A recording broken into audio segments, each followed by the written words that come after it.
റളിയല്ലാഹു അൻഹു എല്ലാ വർഷവും ബറാഅത്തിന്റെ രാവിൽ ഉസ്താദുമാരെ എന്താണ് ബറാഅത്തിന്റെ മഹത്വം എന്ന് നമുക്ക് പരിചയപ്പെടുത്തി തരാൻ വേണ്ടി സൂറത്തു ദുഖാൻ ഓതിയിട്ട് അതിനകത്തൊരു വിശദീകരണം പറഞ്ഞു തരും.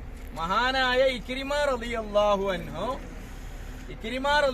അൻഹു പറഞ്ഞിട്ടുണ്ട്, ഈ നിലക്ക് ഇന്നത്തെ ദിവസത്തിന്റെ മഹത്വം ഇന്നതാണ് എന്ന്.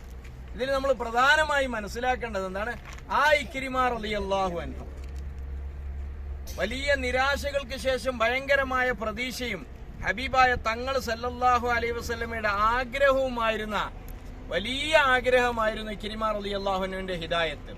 ഫതഹ് മക്കയ്ക്ക് ശേഷം നാട് വിട്ടു പോയി ഒന്നുകിൽ ആത്മഹത്യ ചെയ്യുക അല്ലെങ്കിൽ ജീവിതം വേറെ ഏതെങ്കിലും നാട്ടിൽ താമസിക്കുക എന്ന് പറഞ്ഞപ്പോഴും അള്ളാഹുവിന്റെ ഹബീബ് പൊരുത്തപ്പെട്ടു കൊടുത്തിരിക്കുന്നു, മാപ്പാക്കിയിരിക്കുന്നു എന്ന് പറഞ്ഞപ്പോൾ ആ സ്നേഹത്തിന്റെ പേരിൽ ഇസ്ലാം മതത്തിലേക്ക് സ്വീകരിച്ച് സഹാബിയായി വന്ന് അന്ത്യവിശ്രമം കൊള്ളുന്ന മഹത്തായ സ്ഥലമാണ് ഇവിടെ. ഇക്രിമ റളിയല്ലാഹു അൻഹുവിന്റെ ഖബറാണ് ഇവിടെ സ്ഥിതി ചെയ്യുന്നത്.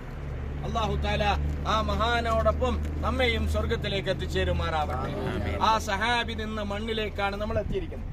രണ്ടാമതായി, സൗദിയയിലെ ഏറ്റവും വലിയ കൃഷിയുടെയും ഫലവർഗങ്ങളുടെയും വെള്ളക്കെട്ടിന്റെയും നാട്ടിലാണ് നമ്മൾ നിൽക്കുന്നത്.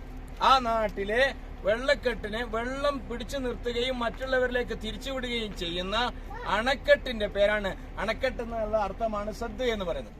ഇവിടെ നിന്നുമാണ് ഒരു കാലഘട്ടത്തിൽ മഹാനായ ഹാറൂൻ റഷീദ് റഹ്മത്തുള്ളാഹി അലൈഹിയുടെ ഭാര്യയായ സുബൈദ റളിയല്ലാഹു അൻഹ തന്റെ ലക്ഷക്കണക്കിന് വരുന്ന സ്വർണവും അധികാരവും സൗകര്യങ്ങളും മുഴുവനും ചെലവഴിച്ചുകൊണ്ട് ഹാജിമാർക്കും ഉംറ ചെയ്യുന്നവർക്കും മക്കയിലേക്ക് വരുന്നവർക്കും കഅബയിലേക്ക് വരുന്നവർക്കും വേണ്ടി വെള്ളം എത്തിച്ചു കൊടുക്കാൻ വേണ്ടി നാം അറഫയിലെയും മിനയിലെയും യാത്ര ചെയ്യുന്ന സമയത്ത് കാണുന്ന മഹത്തായ കേന്ദ്രമായ നെഹ്റു സുബൈദയിലേക്ക് ഒഴുക്കപ്പെടുന്ന വെള്ളത്തിന്റെയും തുടക്കം ഇവിടെയാണ്. ആ അണക്കെട്ടിന്റെ ഭാഗമാണ് ഇന്ന് നമ്മൾ കാണുന്നത്. അള്ളാഹു കബൂലാക്കുമാറാവട്ടെ. ഇനി ഒന്ന് സന്ദർശിച്ചിട്ട് വളരെ പ്രധാനപ്പെട്ട ഒരുപാട് സ്ഥലത്തേക്ക് പോകാനുണ്ട്. അതുകൊണ്ട് വളരെ ഉഷാറോടുകൂടെ അല്ലാഹുമ്മ ലക്കൽ ഹംദു വലക ശുക്ർ, ഈ ഒരു അവസരം തന്ന അള്ളാഹുവിന് സർവസ്തുതിയും. അള്ളാഹു അനുഗ്രഹിക്കുമാറാവട്ടെ. ഒന്ന് പോയി കണ്ടിട്ട്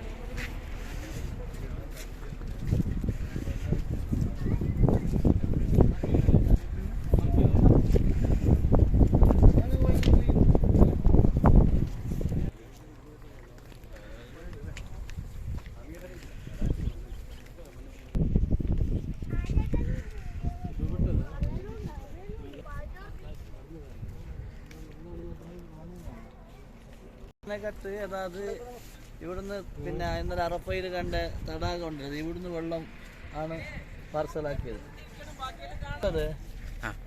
ബഹുമാനപ്പെട്ട ഇക്രിമ റളിയല്ലാഹു അൻഹുവിന്റെ ഖബറുള്ളത് ഇതിന്റെ ഉള്ളിലാണ്, ഈ കമ്പൗണ്ടിന്റെ ഉള്ളിലാണ്.